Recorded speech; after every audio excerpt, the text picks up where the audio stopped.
j'espère que tu vas bien et j'espère que tu as passé une bonne journée. On se retrouve aujourd'hui pour une nouvelle vidéo avec une nouvelle histoire. Le mois précédent, on a parlé du royaume des cieux et comment devenir comme un petit enfant pour entrer dans le royaume des cieux. Et en octobre, on va parler de la volonté de Dieu. On va demander à Dieu de nous donner sa volonté pour notre vie, pour notre famille, pour nos études, pour le sport, pour tout. Et on va faire cette prière qui dit que ton règne vienne et que ta volonté soit faite sur la terre comme au ciel. Aujourd'hui, on va découvrir l'histoire d'une jeune fille qui a cherché la volonté de Dieu par rapport à sa situation. L'histoire d'aujourd'hui parle de la reine Esther et on va découvrir son histoire ensemble. Alors mets-toi bien confortablement parce que c'est l'heure de l'histoire.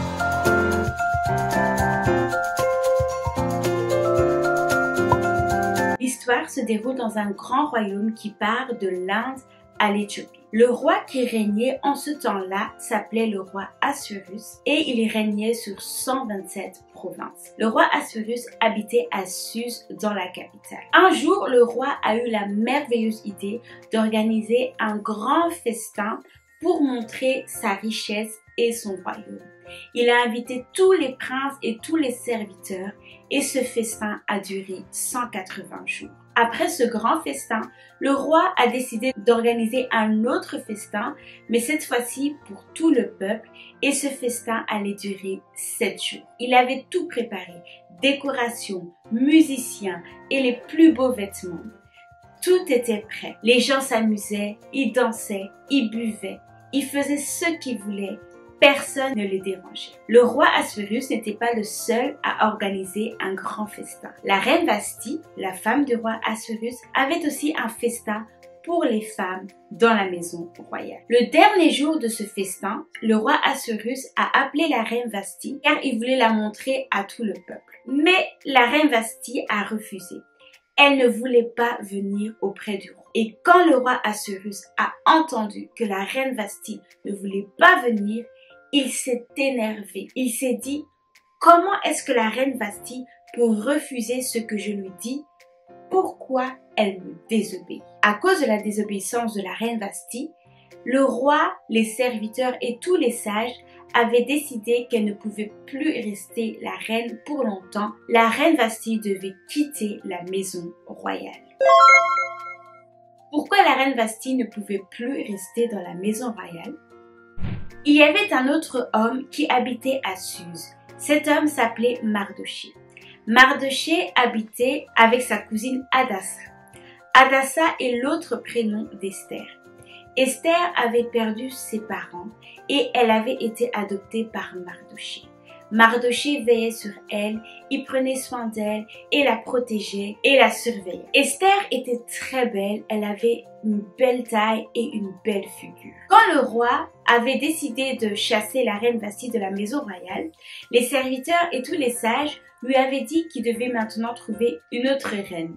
Et pour cela, il devait publier une annonce.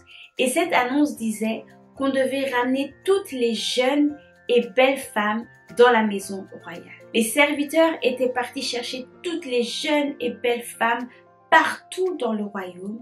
Ils étaient même venus chercher Esther qui était dans la maison avec Mardoché. Esther s'est donc retrouvée avec toutes les belles et jeunes filles dans la maison royale. Il y en avait tellement. Ces jeunes filles étaient rassemblées dans la maison des femmes sous la surveillance d'Hégaï, le gardien des femmes. Esther avait trouvé grâce aux yeux d'Hégaï et Hégaï lui avait donné tout ce qui était nécessaire pour vivre mais aussi pour prendre soin d'elle. Qui est Mardoché? Quel est l'autre prénom d'Esther? Avant que le roi ne choisisse une nouvelle reine, les jeunes filles devaient se préparer. Elles se parfumaient et prenaient soin de leur peau avec des huiles et des aromates. Chaque fille devait à leur tour se présenter devant le roi et Esther devait attendre son tour pendant des semaines et même pendant des mois. Quand c'était enfin son tour, Esther s'était bien préparée, parfumée et habillée. Elle n'avait rien oublié de ce que Hégaï avait appris et elle s'est présentée devant le roi. Quand le roi Assuérus a vu Esther, il l'a directement aimée. Il a aimé Esther plus que toutes les autres filles et Esther a trouvé grâce aux yeux du roi Assuérus plus que les autres filles. Le roi Assuérus avait pris sa décision. Esther allait devenir la nouvelle reine. Tous les serviteurs, les chefs, le roi, le peuple étaient contents d'avoir Esther comme nouvelle reine. Il y avait également un autre homme à Suse qui s'appelait Aman. Aman était un homme important. Il était tellement important que tout le monde se prosternait devant lui quand il passait. Tout le monde sauf Mardoché. Mardoché refusait de se prosterner devant Aman. Cela mettait Aman en colère parce qu'il ne comprenait pas pourquoi Mardoché refusait de se prosterner devant lui. Aman avait décidé de faire du mal à Mardoché, mais pas seulement à Mardoché, il avait décidé de faire du mal au peuple d'Esther, qui était aussi le peuple de Mardoché. Pourquoi Aman voulait faire du mal à Mardoché? Aman avait prévu un plan pour faire du mal à Mardoché et pour détruire le peuple d'Esther. Il avait préparé un grand bois pour pendre Mardoché et avait demandé au roi Assuérus de publier une nouvelle loi qui disait qu'on avait le droit de faire du mal au peuple d'Esther. Quand Mardoché a entendu que le roi avait publié une nouvelle loi pour détruire le peuple d'Esther, Mardoché a crié et a pleuré. Il était tellement triste parce que son peuple allait être détruit. Il a couru vers la porte de la maison royale et a commencé à crier de tristesse. Les serviteurs de la reine Esther étaient venus lui dire ce que Mardoché faisait à la porte de la maison royale. La reine Esther a envoyé ses serviteurs demander à Mardoché ce qui se passait. Et Mardoché lui a dit que le roi avait publié une nouvelle loi qui autorisait tout le monde à détruire le peuple d'Esther. La reine Esther était étonnée d'entendre cela, mais elle ne savait pas quoi faire. Mardoché lui a dit que la seule personne qui pouvait changer cette loi et sauver le peuple d'Esther, c'était le roi. Mardoché a dit à la reine Esther qu'elle devait parler au roi. Mais la reine Esther hésitait. Elle hésitait parce que personne ne pouvait aller chez le roi comme ça. Elle était peut-être la reine, mais elle ne pouvait pas faire ce qu'elle voulait. C'était le roi qui décidait qui pouvait venir chez lui et qui ne pouvait pas venir chez lui. Mardoché n'écoutait pas Esther et lui a dit qu'elle devait aller chez le roi parce qu'elle n'était pas devenue reine pour rien. Elle était devenue reine pour sauver son peuple. Pourquoi Mardoché était triste? La reine réfléchissait et elle se disait mais qu'est-ce que je vais faire? Est-ce que je vais aller chez le roi ou est-ce que je vais rester dans ma maison? Elle réfléchissait et puis elle s'est dit mais qu'est-ce que Dieu veut que je fasse? Elle voulait savoir quelle était la volonté de Dieu pour cette situation.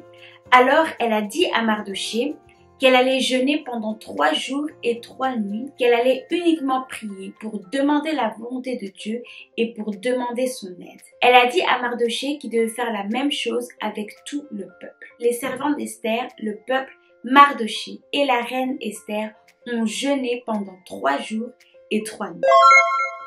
Qu'est-ce qu'Esther a fait pour connaître la volonté de Dieu? Après ces 3 jours, Esther n'avait plus peur, mais elle était confiante. Elle est partie auprès du roi.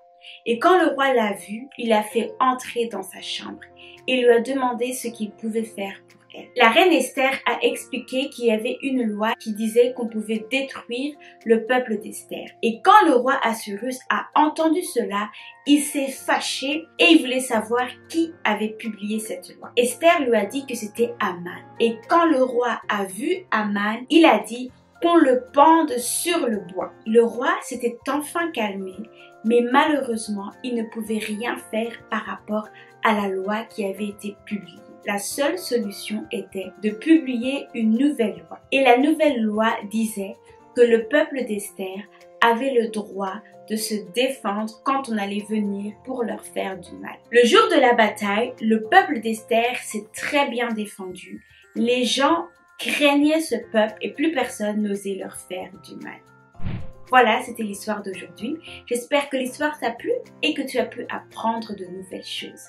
Aujourd'hui, on a parlé d'une jeune fille, belle de figure et belle de taille, qui habitait chez son cousin Mardochée. Cette jeune fille s'appelait Esther. Lorsque le roi Assuérus cherchait une nouvelle reine, il a convoqué toutes les jeunes et belles femmes de son royaume dans sa maison royale et chaque femme devait aller à leur tour devant lui. Esther s'est retrouvée avec toutes les jeunes belles filles du royaume. À première vue, elle n'avait rien de plus que elle, mais Esther a quand même su se démarquer, elle a quand même su faire la différence entre toutes ces belles filles. Elle trouvait grâce aux yeux de toutes les personnes qui étaient dans le palais. L'histoire d'Esther nous apprend que nous sommes tous destinés à faire quelque chose. Dieu a mis en nous du potentiel et des talents pour accomplir quelque chose de grand. Et lorsque nous nous retrouvons à l'endroit où Dieu veut que nous nous retrouvions, nous n'allons pas faire des grands efforts pour être différents, mais les gens vont directement remarquer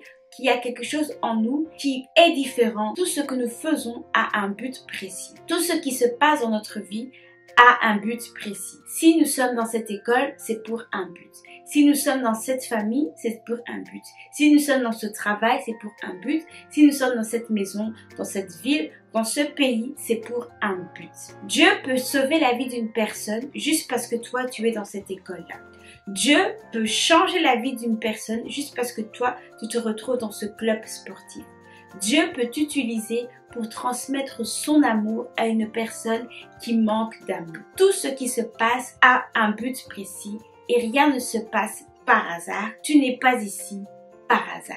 Pendant cette vidéo, je t'ai posé plusieurs questions et je vais te donner les réponses à ces questions. La première question était pourquoi la reine Vashti ne pouvait plus rester dans la maison royale? Parce que la reine Vashti a désobéi au roi. Qui est Mardochée? Mardochée est le cousin d'Esther. Quel est l'autre prénom d'Esther? Hadassa. Pourquoi Aman n'aimait pas Mardochée? Parce que Mardochée était le seul qui refusait de se prosterner devant Aman. Qu'est-ce qu'Esther a fait pour connaître la volonté de Dieu?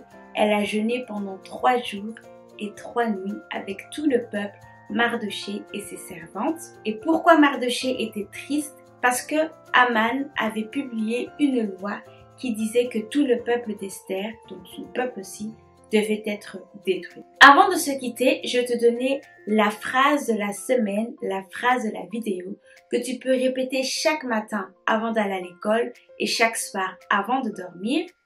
Je ne suis pas ici par hasard. Avant de terminer cette vidéo, je vais te donner encore une petite annonce.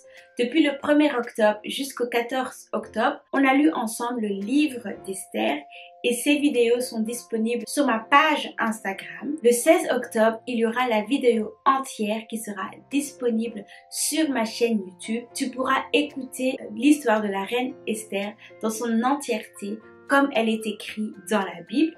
Alors n'hésite pas de l'écouter, n'hésite pas de la partager et n'hésite pas de liker la vidéo. Voilà, c'était tout pour aujourd'hui. N'hésite pas de partager cette vidéo à tes parents, tes frères, tes sœurs au monde entier. On se dit à très bientôt pour une nouvelle vidéo avec une nouvelle histoire. Que Dieu te bénisse.